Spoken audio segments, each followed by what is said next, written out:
हवाई जहाज का सफर जितना ही सुहाना लगता है उतना ही प्रेरणादायक और शानदार इन कंपनियों का आर्थिक इतिहास भी है। हम सभी ने एयर इंडिया का नाम सुना ही है, लेकिन क्या आप जानते हैं कि इस कंपनी का लगभग 100 साल पुराना इतिहास है और इसकी शुरुआत से लेकर इसके अधिग्रहण तक की कहानी बड़ी दिलचस्प है। साल 1932 से लेकर 21वीं शताब्दी तक एयर इंडिया की कहानी उतार चढ़ावों से भरा रहा है। और आइए बिना ज्यादा देरी के इस वीडियो की शुरुआत करते हैं। एयर इंडिया का पूरा इतिहास। एयर इंडिया को सबसे पहले जे.आर.डी. टाटा ने 1932 में टाटा एयरलाइंस के नाम से लॉन्च किया था। साल 1946 में इसका नाम बदलकर एयर इंडिया कर दिया गया था। साल 1954 में सरकार ने टाटा से एयर इंडिया को खरीद कर उसका नेशनलाइजेशन कर दिया। आजादी के वक्त देश में कुल 9 छोटी बड़ी विमान कंपनियां थी। सभी कंपनियों को मिलाकर 2 कंपनियां बनाई गई, घरेलू सेवा के लिए इंडियन एयरलाइंस और विदेशी के लिए एयर इंडिया। वर्ष 1953 तक एयर इंडिया का स्वामित्व टाटा समूह के पास था और इसके चेयरमैन जे.आर.डी. टाटा थे। मोरारजी देसाई सरकार ने अचानक 1 फरवरी 1978 को एयर इंडिया के नींव रखने वाले तत्कालीन चेयरमैन जे.डी. टाटा को पद से हटाने का आदेश दे दिया था।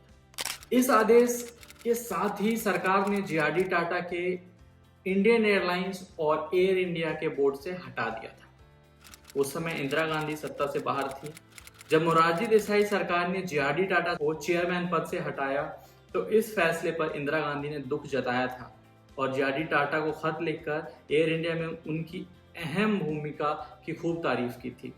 आप एयर इंडिया के संस्थापक और पालक थे, ये इंदिरा गांधी ने उनको अपने पत्र में लिखा था।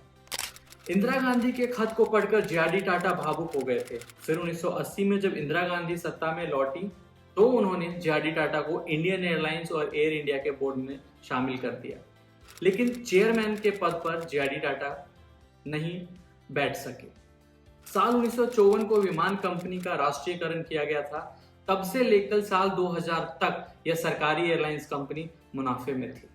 पहली बार 2001 में कंपनी को 57 करोड़ रुपए का घाटा हुआ।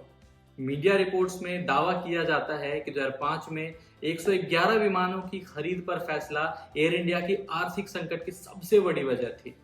इस सौदे पर 70,000 करोड़ रुपए खर्च किए गए थे। साल 2007 में एयर इंडिया में इंडियन एयरलाइंस का विलय कर दिया गया। विलय के बाद संयुक्त घाटा जो था वो 771 करोड़ रुपए का था। विलय से पहले इंडियन एयरलाइंस महज 230 करोड़ रुपए के घाटे में थी और उम्मीद की जा रही थी कि जल्द ही फायदे में आएगी, जबकि एयर इंडिया कंपनी विलय से पूर्व करीब 541 करोड़ रुपए नुकसान में थी। ये वित्त वर्ष 2006-07 की रिपोर्ट थी। विलय के बाद कंपनी कर्ज में और डूब गई। साल 2018 एयर इंडिया के पास सिर्फ 13.3% मार्केट शेयर था।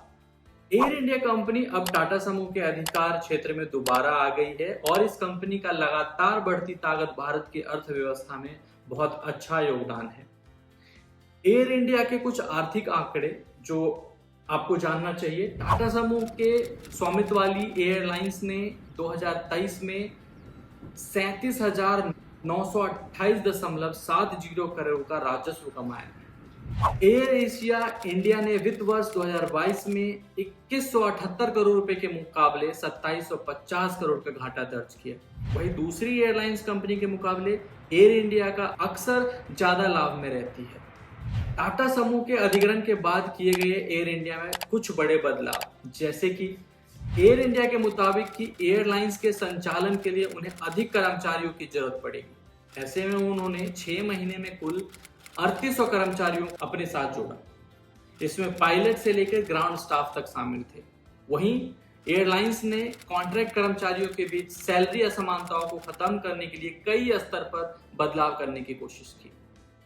हाल ही में एयर इंडिया ने 470 एयरक्राफ्ट का एक साथ ऑर्डर देकर एविएशन इंडस्ट्रीज की अब तक की सबसे बड़ी डील की है। इसके साथ ही एयर इंडिया आगे 370 और विमानों को खरीदने का विकल्प रखा है।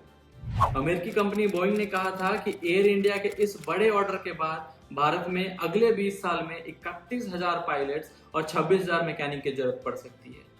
तो ये था एयर इंडिया का जर्नी। मैं उम्मीद करता हूं कि आपको ये वीडियो पसंद आया होगा। और अगर आया है तो प्लीज़ हमें कमेंट में करके बताइए और मेरे चैनल को सब्सक्राइब करना बिल्कुल मत भूलिएगा। धन्यवाद।